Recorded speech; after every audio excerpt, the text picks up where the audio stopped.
بسم اللہ الرحمن الرحیم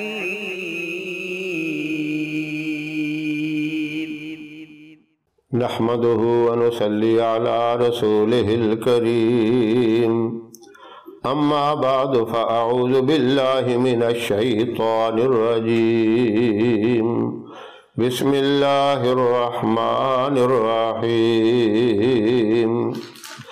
انا انزلناه في ليلة القدر وما ادراك ما ليلة القدر ليلة القدر خير من 1000 شهر تنزل الملائكة والروح فيها بإذن ربهم من كل أمر سلام هي حتى مطلع الفجر صدق الله العظيم۔ محترم سامعین، السلام علیکم ورحمۃ اللہ وبرکاتہ۔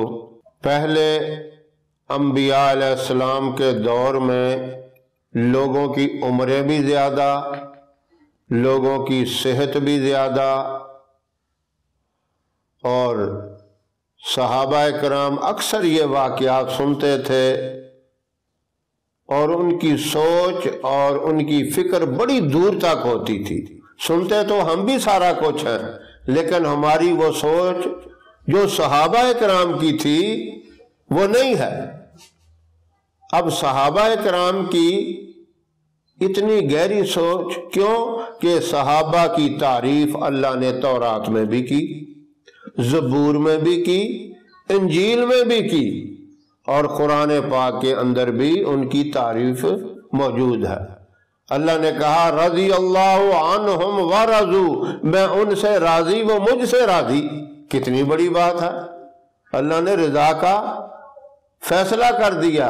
اور ان کے دور کے جتنے بھی دور گزرے ہیں، یعنی صدیق اکبر رضی اللہ تعالیٰ عنہ کا، حضرت عمر فاروق رضی اللہ تعالیٰ عنہ کا دور، عثمان غنی رضی اللہ تعالیٰ عنہ کا، اور حضرت علی رضی اللہ تعالیٰ عنہ کا دور، یہ بہت ہی مبارک دور ہے۔ قرآن نے ویسے تعریف نہیں کر دی۔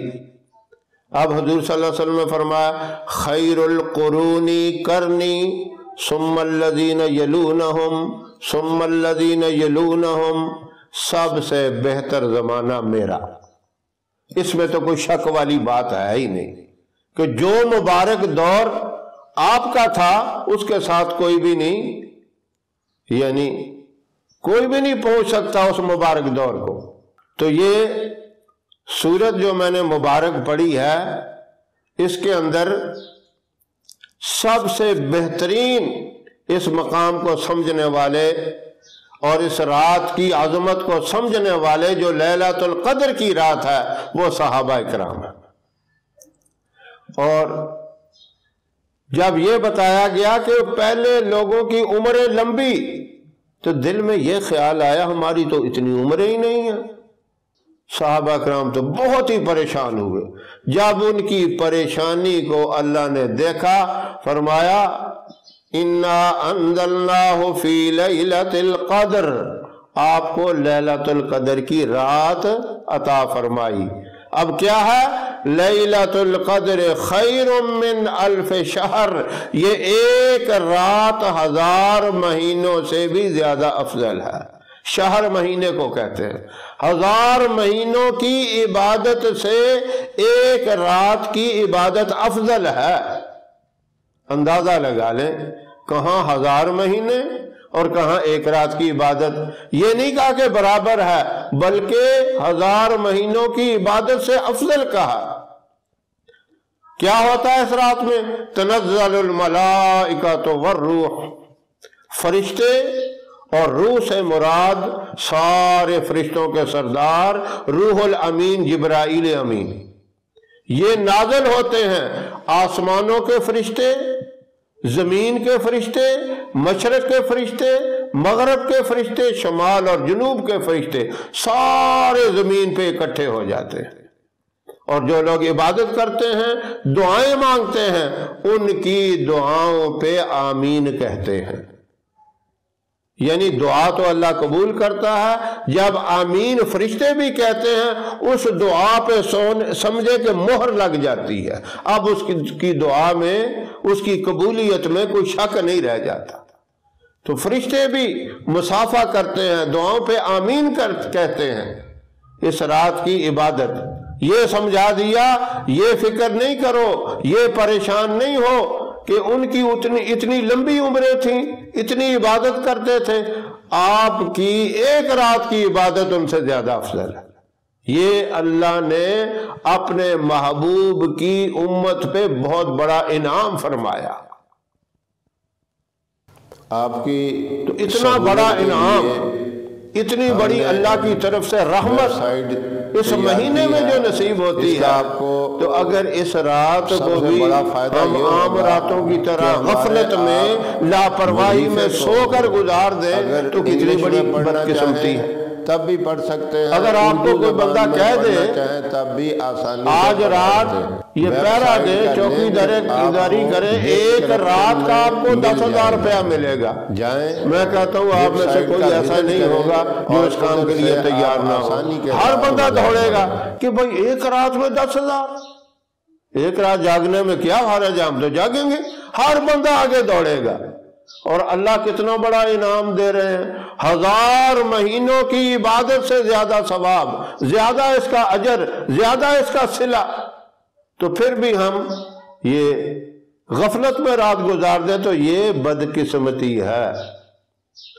یہ اللہ کی بارگاہ میں اس رات کے اندر ہم نے ایک درخواست دینی ہے، اور درخواست دینے سے پہلے یہ سوچ لینا ہے کہ ہم جو اپلیکیشن لکھ رہے ہیں، جو درخواست دے رہے ہیں، جسے یہ درخواست دی جا رہی ہے، جو سب سے بڑی ذات ہے، ہم نے کوئی جرم تو نہیں کیا ہوا، ہم نے کوئی غلطی تو نہیں کی ہوئی۔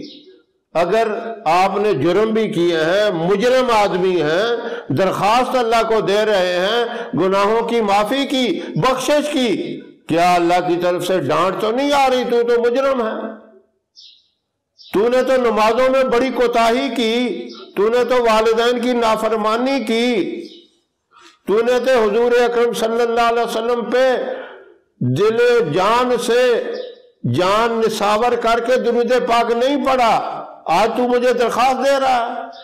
اگر یہ جرم ہے تو پہلے اس اپلیکیشن میں یہ لکھے، یا اللہ جو میں قصور کر بیٹھا ہوں، جو گناہ کر بیٹھا ہوں، جو غلطیاں کر بیٹھا ہوں، وہ تو معاف فرما دے۔ پہلے یہ جرم لکھے کہ یا اللہ تو معاف فرما دے، معافی کی درخواست مانگے، اور اس کے بعد پھر اور اپنے قصور جو غلطیاں ہیں سب معافی کی لکھ کر آخر میں پھر آپ رحم کی اپیل کر دیں۔